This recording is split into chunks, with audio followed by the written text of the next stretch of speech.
Бүгдд нь энэ өдрийн мэнд. Ээлжид кино тайлбарт тавтаа морилно. Өнөөдрийн кино бол Red Sonja. Жирэй нэгэн охин хэрхэн аимшиггүй дайчин болж хуурахыг энэ бичлэгээс үзээрэй. Хирканы улсад хүмүүс байгаль дэлхийтэйгээ зохицон амар жимэр амьдардаг байв. Харамсалтай нь Зэрлэг Балмат хаан Анзис эрх мэдэлд хүрснээр хаа сайгүй сүрэл дагуулж эхэлжээ. Нэгэн өдөр Анзисын арим Соня нэртэй охины тосгонд давталж амьд үлдгэсэд бараг үлдсэнгүй. Олон жилийн дараа насанд хүрсэн Соня овгийнхоо бусад гишүүдийг хайн явж байлаа. Тэрээр ойн газрын зургийг авч явдаг бөгөөд очсон газруудаа тэмдэглэдэг байв. Нэгэн нуурын эрэгт тэр ойн охин тэнгэрийн хөшөөг олж усанд орхосоо өмнө залбирав. Яг тэр мөчид хүсний цэргүүдэд хөөгдсөн үзэсгэлэн тамтад хажуугаар нь гүйн өнгөрчээ. Соня морьтойгоо тэр даруй нуугдаж хүссний цэргүүдийг явж дуустал гарч ирсэнгүй. Дараа нь тэд нөгөөх амьтдыг эвэргүйгээр газар өгсөн хөвтөж байхыг олж харав. Хэдэн цар давхсны эцэст Соня довтлохоонд үрдсэн нэгэн жижиг хаан тусыг олдог. Тэр морио ойд үлдээгээд тосгоноор Сим явж байтар хүсний цэргүүд нэгэн аврах том амьтныг торлоо түлхэн оруулж байгааг хардаг. Гэнт бүрээ дуугалж Луу эзэн хаан өөрийн цэргүүд аимшигт азуурчин Анесагийн хамт хүрэгцэн ирнэ. Энэ удаагийн бичлэгийг олон улсын спортын компани хамтрах хүргэж байна. Та 18 нас хүрсэн бол сэтгэгд хэсэгт байршуулсан холбоосоор ороод манай суугийн Нандин гих урамшууллын кодыг оруулаад анхны урамшууллаа аваарай. Хүсний цэргүүд эзэн хааны гладиаторын тулаанд зориулж ховор сонин амьтдыг цуглуулж байсан нь тодорхой болдог бөгөөд ингээд Луу эзэн торнуудыг шалгаж үр дүнгэн шалгахаар харав. Дараа нь Луу эзэн хоригдлуудыг шалгаж цэргүүдээрээ удирдагчийг нь гаргуулж ирэв. Тэрээр олон жилийн өмнө боол байхдаа энэ хүнтэй таарч байсан бөгөөд тэр үед өнөөх эрт хүн рүү нулимж байсныг тайлбарлах ба Зин номны алга болсон талыг хайж байгаа бөгөөд Хэрнян ой руу орохыг хүсэж байдаг. Тэгэхэд нь өнөөх эр зөвхөн бохтод хүлээн зөвшөөрөгдсөн хүмүүсэр тийшээ очих боломжтой гэж анхааруулав. Гэвч Луу бурханд итгэдэггүй бөгөөд зөвхөн мэдлэг, шинжлэх ухаанд итгэдэг нэгэн байлаа. Сүсэг бишрэлтэй байгаагийнхэн төлөө тэр ирлүү орисныхоо дараа генерал Карлогтод түүнийг алахыг тушаав. Энэ хооронд Соня сэмхэн гитэж явсаар торонд буй нэгэн араатныг тамзаж буй хоёр хүсний цэргийг олж хардаг. Тэр тэднийг харгас хэрцгий байгааг нь шүүмжлээд удалгүй хоёуланг нь хутгалж алдаг. Дараа нь тэр торыг онгойлгох гэж оролцсон ч Анеса түүний хүзүүнд илт тулган зогсов. Соня элдийг түлхэн зайлуулж хоош ухрахад Анеса удахгүй бүх ой үгүй болно гэж хэлэх бөгөөд яг тэр мөчид Анесагийн толгойдох дуу хоолой түүнийг аль гэж тушаасан тул тэр Соня руу дайрч эхэлдэг. Бүсгүйчүүд тололдож эхэлсэн бөгөөд зэвсэг эзэмших гайхалтай чадвараа гайхуулж байлаа. Гэсэн хэдий ч Анеса илд эзэмшихтэй илүү байсан тул Сонягийн зэвсгийг алдуулж дөнгөв. Харин Соня хариу довтолж Анесагийн хөлнөөс зууран унгаадаг. Тэдний газар үргэлжлүүлэн ноцолдох үед цугласан олны нүдэн дээр Соня Анесаг боож чадав. Дэн үүнийг хараад сайхан зугаатай хэмээн хэлдэг. Гэнт Соня өөрийг нь чиглэн ирж буй морио хараад анхаарлан сарних үед Карлог түүнийг цохиж ухаан алдуулав. Хэсэг хугацааны дараа Соня түрэмгийлэгчдийн майханд загалмайд хүлээвсэн байдалтай сэрв. Луу эзэн түүнээс хідэн асуулт асуусан боловч тэр дуурахгүй байсан тул Карлог түүнийг тамлахаар шах руу нь элдэр хатгаж эхэлдэг. Луу түүний газрын зургийг булан авахд Соня уурлаж гараа мултлан түүний хувцснаас зуурв. Ийнд Анеса түүнийг ухраахын тулд игдээ түүн рүү чиглүүлв.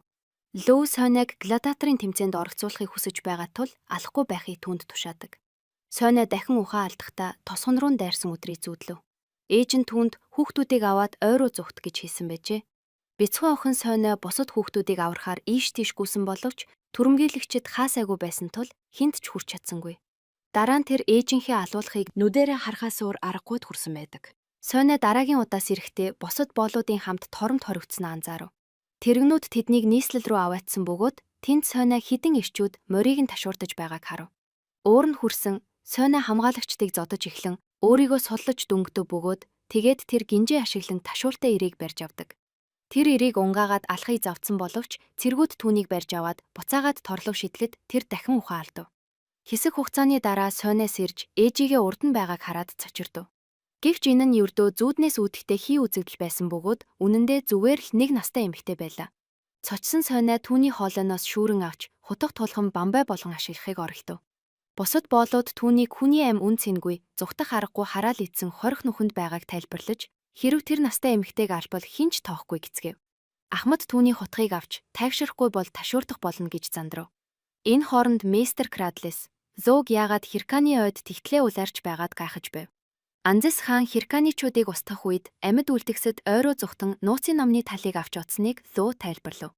Зууд нөгөө тал нь байгаа бөгөөд энэ нь түүнд шинжлэх ухааны олон ололтод хүрэхэд тусасан ч тэр үүнээс ихийг хүсэж байлаа. Номонд зөвхөн логийн тайлж уншиж чадсан нууц кодоор бичигдсэн зурвас байсан бөгөөд түүнд бүх мэдлэгийг өөртөө агуулсан хүүхэд дэлхийг захирна гэсэн байв. Ло энэ зөвгөнлийг өөрийнх нь тухай гэж бодож байгаа тул түүх хэрхэн төгсхийг мэдхийг хүсэж байлаа. Оройн Соня хан ууд авирын нүхнээс орохыг оролцоор байв. Боолууд хинч оройд нь гарч байгаагүй тул үүнийг ямар ч утгагүй зүйл гэж бодож байсан ч Соня тэдний буруу бодлыг батлан харуулв. Удалгүй тэр оройд нь гарч нүхнээс гармагцаа харуулуудад шууд бүслүүлв. Тэр тэдний хэдийг зодож, бүр нэгийг нь нөхрөө шидсэн боловч тэд ирсээр байсан бөгөөд эцэст нь түүнийг бүслэн дахин баривчлав. Үүний дараа Соня орондоо гинжлүүлсэн байгальтай сэрэх бөгөөд бусад боолууд түүнд эрхчлөөтэй болохын тулд талбар дээрх бүх тулаанд ялах ёстойг хэлв. Тэд Анесаг урд нь боол байсан бөгөөд эрхчлөөгөө тулалдаж олж авсныг ярьж өгцгөв. Гэрч цуу яриагаар түүний сонсдог дуу хоолойнууд нь түүний алсан хүмүүсийн сүнс гисгээд гэж. Шигтгэнд Анесия өөрийнх нь уудаг юм нь бараг дуусаж байгааг олж мэдээд лөө гүрөөнд нь орж ирэхэд хоосон савнуудаа нуув. Анеса түүнд өөрийг нь эмчлэн гэж амлсныг сануулхад лөө эмчлэн гэпье хэлсэн ч ирүүс харуул болохоос нааш түүнийг хатан хаан болж чадахгүй гэв. Тэр бүсгүйд шин савтай эм өгөхөд бүсгүй бүгдийг нь нуув. Түүнийг явсны дараа Анеса тожинд маш олон сүнснүүд байна гэж боддог. Дараагийн өглөө нь боолууд тэмцээнд бэлтгэж эхлэх бөгөөд Соня баригдснаасаа хойш элдний үзүүрт огт үртэж үзээгүй тул хүндөрдөөгүй гэж алдарсан Озинтэй таарав. Тэр Соняг үүнийг өөрчилж чадах эсхийг сорж, ялбал өөрийг нь шагнал болгон авахыг санал болгов. Харин Петра Соняд дараа нь хинтээ тулартахаа мэдэхгүй тул найз нөхөдтэй болох хэрэггүйг санууллаа. Тэмцээ эхлэхэд боозууд бахныг бүчиж, сайн зэвсэг олж авахыг хичээв. Соня шин тул зөвхөн модон илд, бамбай, мөн үнэхээр тэнэг харагдах бикини хэлбэрийн хуйлал олж авчээ.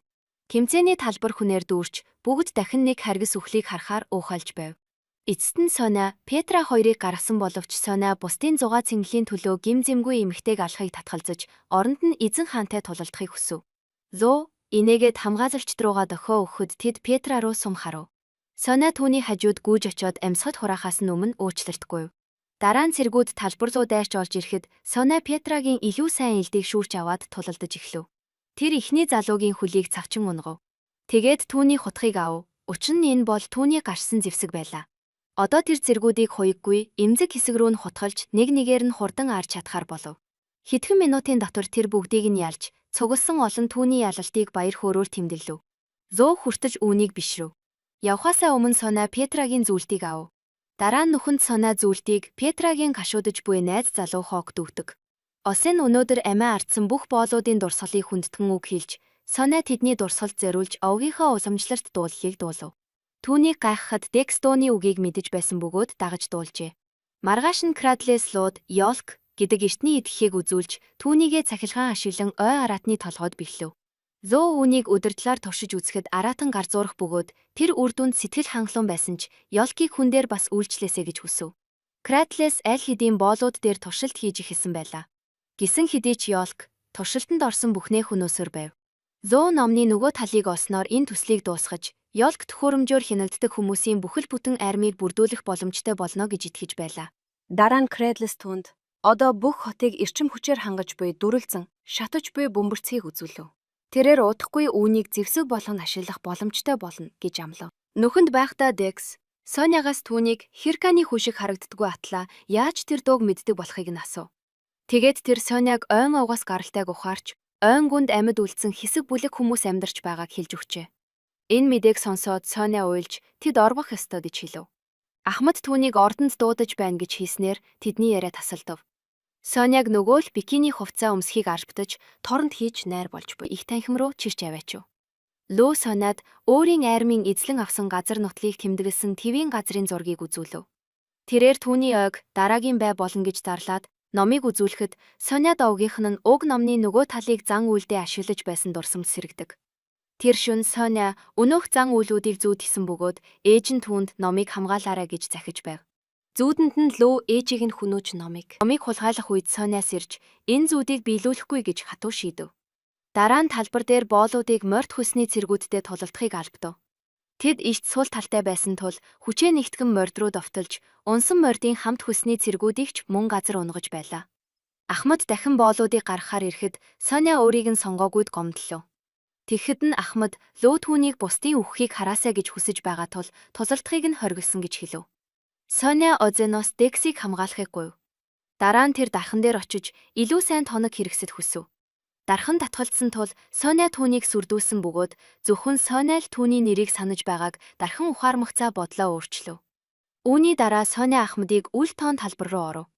Морин дээр хоёр хүсний цэрэг түүний араас ирсэн ч Дэн хамгаалагчдаараа тэднийг буудуулж Соняг хамгаалав.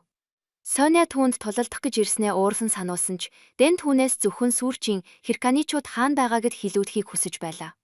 Хэрв тэр ам нээхгүй бол бүх боолууд өөхөх болно гэдэг. Хамгаалагчид бүх боолуудыг гаргаж ирэхэд лөө удирдлага ашиглан газрын тавцанг онгойлгож шижин хүзүүндээ ёлк бэхэлсэн асар том ганц нүдтийг гаргаж ирэв. Лөө удирдлага дахин ашиглаж араатнаар боолууд руу дайруулв. Бүгд зүхтаж ихэлсэн ч ганц нүдэд хид хідэн боолыг мөргөж ангал руу унгаж амжив. Хоук араатан руу дайрах гэж оролдсон ч амархан ялагдав. Дараа нь Озен довтлоход ганц нүдэд түүнийг цахан ирмэг давуулан нисгэв. Тэгтэл Соня ёлкийг анзаарч өндөр түсрэн ганц нүдтийн нуруун дээр бууж хутгаараа хатхан тогтож үлдэв. Ганц нүдэд галзуурч эхлэхэд Соня бүх хүчээ шавхан ёлкийг сугаж ав. Ганц нүдэд тайвширч биеэ доошлуулахад Соня түүнээс унав. Тэгтэл тэр нударгаа буулгаж яг түүний хажуудах газрыг цохив. Соня түүнээс зогсохыг гуйж өөрийгөө дайсан нь биш, харин эзэн хаан бол жинхэнэ дайсан гэдгийг тайлбарлав. Ганц нүдэд үзэгчдийн суудлал руу гүйж очиод иврээрээ мөргөн сүтгэхэд хүмүүс зүгтцаах бөгөөд байгууламж нурахад хідэн энгийн иргэд амиа ардсан ч Дэн сүүлчийн мөчөд зайлж амжсан бөгөөд Карлог түүнийг авч яв. Талбар дээр боолууд Озныг үхсэнд гашуудаж байлаа. Гэтэл тэр буцаж авирч гарч ирээд өөрийгөө одоо ч хөндөгдөөгүй хിവэр байгаагаа зарлав. Соня ганц нүдтийн сүйтгэлээс үүссэн хонгол руу зааж найзуудтай зүхт гэж хэлээд дараа нь цагаан сүмд уурцхан амлав. Үүний дараа Соня буцаж Сэм орж ирээд хамгаалагчдтай тулалдан морин хаана байгааг асуунгаа тэднийг нэг нэгээр нь алж байв. Бүлэг цэргүүд бүгд үхэж хамгийн сүүлийн залуул сая нэг ам нэв. Соня Крадлесийн лаборатори руу яарам очход тентхийн ажилчид айсандаа зүхтав. Тэр бүх туршилтууд болон дүрлзэж буй бөмбөрцгийг хараад эцэст нь морио торонд байхыг орж харав. Морио сулсныхаа дараа тэр бөмбөрцөг рүү илж шидэх бөгөөд лаборатори дэлбэрэхээс өмнө ордон дахь гэрлүүд хэдэн секунд анивчв. Дэлбэрэлт маш хүчтэй байсан тул их танхимд хүрч цонхнуудыг хаглан бүгдийг унгав. Лөө баг зэргийн бэртгтэй амьд үлдсэн ч Крадлес хүзүүндээ шилний хэтэрхий зоогдсноос болж өхөв. Лөө өөрийн баруун гарын туслахад гашуудаж байх үед Анеса түүн рүү айл хэдийн Сонягийн араас тушуул илгээсэн гэдгээ хэлв. Өглөө нь Соня найзуудтайгаа дахин уулзаж тэд хамтдаа яв. Гэвч аян замын дундоос нь өөр замаар явах ёстойгоо мэдэгдэв. Тэрээр хунтайж байсан бөгөөд лөө түүний хаант улс руу тогтлох үед түүнийг олзсон нь тодорхой болдог. Тиймээс Озон буцаж очиод улсаа сэргээн босгохыг хүсэж байлаа. Соня түүнийг үнсгэж байгаа мэд дүгсэн боловч үнэндээ хутгаараа гарыг нь зүсэж түүнийг дахин хөндөгдөөгүй биш болгов. Дараа нь хүмүүс амарч шахаа эмчлэхээр буудлав. Соня Декс хоёр ард түмнээ олох гэж байгаадаа довдолж бага насны түүхээсээ хуваалцав. Яг тэр мөчөд боолуудын нэг нь тандарт хийж яваад нэг нь туршуултай хамт буцаж ирэв. Тэр бусдыг нь алж нэгийг нь байцаахаар авчирчээ. Туршуул Соняд лөөгийн баг тэднийг дагаж байгаа бөгөөд ердөө нэг өдрийн зайтай явааг хэлв. Соня тэр эрийг алаад Декстэй ганцаарчлан ярилцав. Тэр түүнд ард түмнээ ганцаараа явж олохыг хэлээд хэрэг өөрөө хамт явбал лууд байршлыг нь ихчилсэнтэй ялгаагүй болно гэж тайлбарлав. Дексийг явсны дараа Соня боолуудыг мөн явахыг гуйсан ч тэд түүнийг ганцааранган тулалдуулахаас татгалзав. Хэсэг хугацааны дараа лөө өөрийн суурингуудын нэг рүү Сонягийн бүлэл дайрч бүх зүйлийг үнс нуран болгосныг олж мэдэв. Түүний арим тэнд 2 хоногийн дотор очих байсан тул лөө ухаанаа алдаж эхлэх бөгөөд Анеса түүнийг сул дорой гэж дуудснаар тэд маргалдаж эхэлсэн боловч Соня ойролцоонд гарч ирснээр яриа тасалдав. Тэр цэргийн тасархай толгойг газар шидээд хэрв лөө туршуулууд илгээсээр байвал байдлыг уламд ордуулна гэж хэлв. Хариуд нь Карлог Дексийн толгойг шидэв. Тэр шөнө Соня багийнх нь нутаг руу хэсэг хүмүүс ойртож ирж байгааг харав. Тэр нумаа харахад бэлдсэн боловч өөрсдийгөө сурггүй болсон Хирканичууд гэж танигдсуусан нэгэн ирээс болж цочирдов.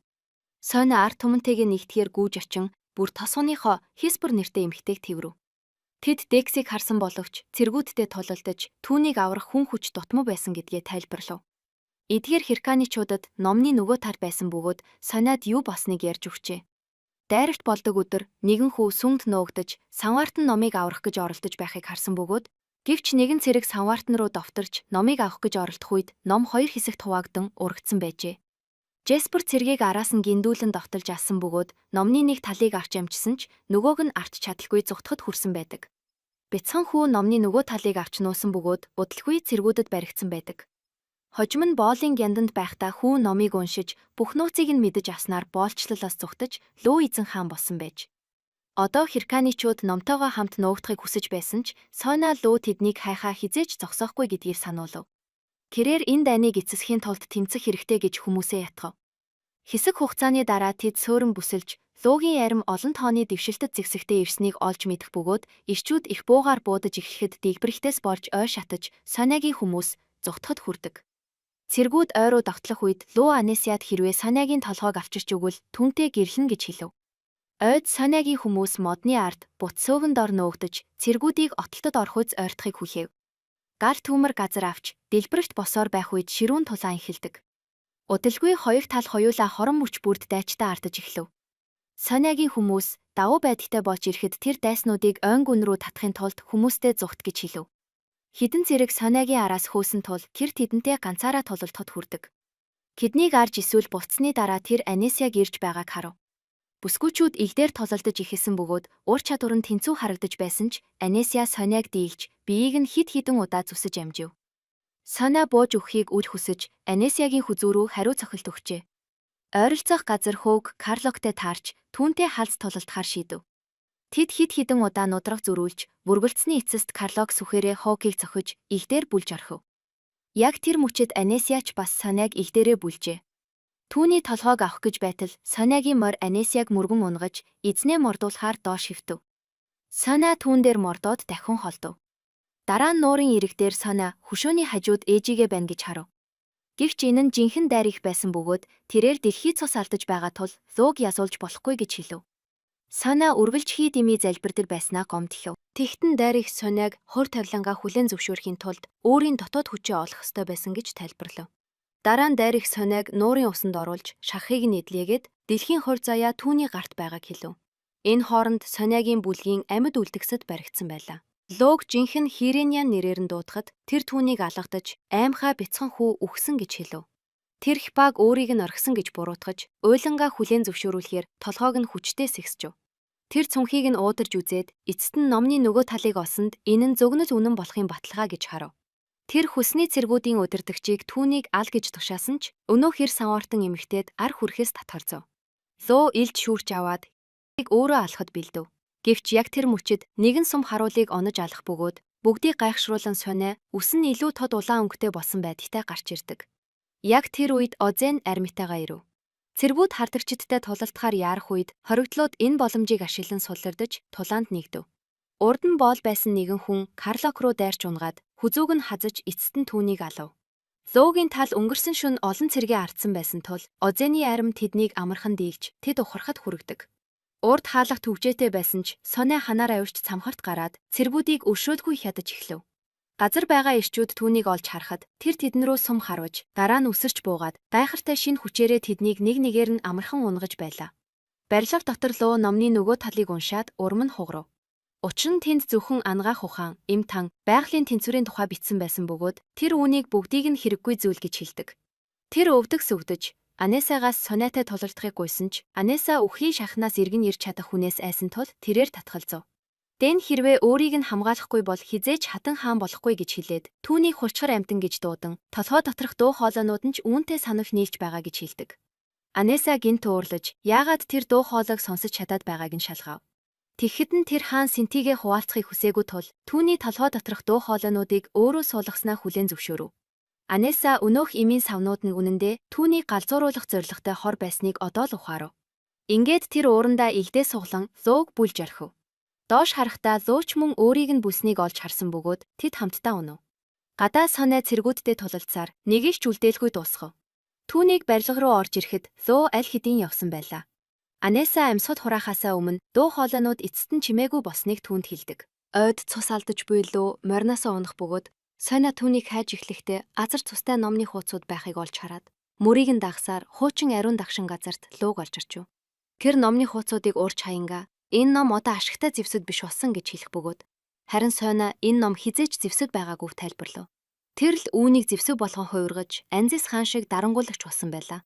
Соня Луугийн үйлдсэн бүх гэмт хэргийг тоочсон ч тосгон руу дайрах үед түүнд туслаагүйдээ хүлцэл өчв. Луу үхээс айж байгаагаа хүлээн зөвшөөрөх ба ингээд түүнийг эцсийн амьсгалаа хураах үед Соня гарыг нь атгаж байлаа. Үүний дараа тэр Луугийн цогцыг авч суурандаа буцаж ирээд түүнийг ямар хүн болж хуурснаар нь биш, харин анх ямар хүү байснаар нь буюу Хирэнян хүү ёсоор оршуулахыг хүмүүстэй хэлв. Гэвч тэр бүх насаараа ойд амьдарсан тул тэдэнтэй хамт ойроо буцахгүй гэв. Одоо тэр явж дэлхийн ертөнцтэй танилцахыг хүсэж байв. Олон сарын дараа Сойна нэгэн уушин газарт чадвараараа бусдыг бишүүлэн хөгжилдөж байдаг. Түүнийг олон тасалдуулж, муу мэдээ дуулхан, ард түмэнд нь тэр хэрэгтэй байгааг хэлснээр Сойна түүнтэй хамт явдаг. Сувгийг маань дэмжиж subscribe хийхээ мартуузай. Дараагийн сонирхолтой киногоор уулзцгаая. Үзсэнд баярлалаа.